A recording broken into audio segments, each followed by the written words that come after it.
پہلگام واقعے کے بعد جب پاکستان اور بھارت کے درمیان کشیدگی میں اضافہ ہوا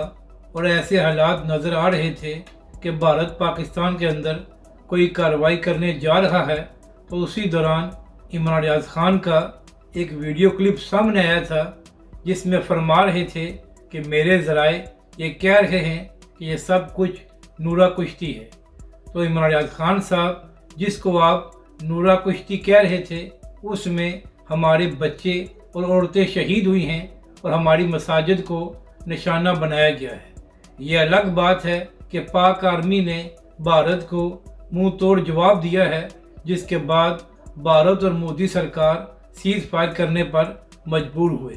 مگر عمران ریاض خان صاحب جو آپ نے ایک غیر ذمہ دارانہ بیان دیا تھا اور دعویٰ کیا تھا، وہ تو غلط اور جھوٹا ثابت ہوا ہے۔ تو کیا عمران ریاض خان صاحب آپ اپنے غلط دعوے پر معافی مانگیں گے؟ کیونکہ جس کو آپ نورا کشتی کہہ رہے تھے اس میں ہمارے بچے شہید ہوئے ہیں، یعنی کہ ایک جانب پاکستان کی سالمیت کا مسئلہ بنا ہوا تھا اور دوسری جانب خود کو صحافی کہنے والے عمران ریاض خان صاحب یہ فرما رہے تھے کہ میرے ذرائع یہ کہہ رہے ہیں کہ یہ سب کچھ نورا کشتی ہے۔ تو ایسے لوگوں سے سوال یہ ہے کہ اب آپ لوگ کس منہ سے پاک آرمی کی تعریفیں کر رہے تھے؟ یعنی کہ جیسے ہی پاکستان اور پاک آرمی کو کامیابی ملی ہے تو آپ لوگوں نے اپنا موقف تبدیل کر لیا ہے۔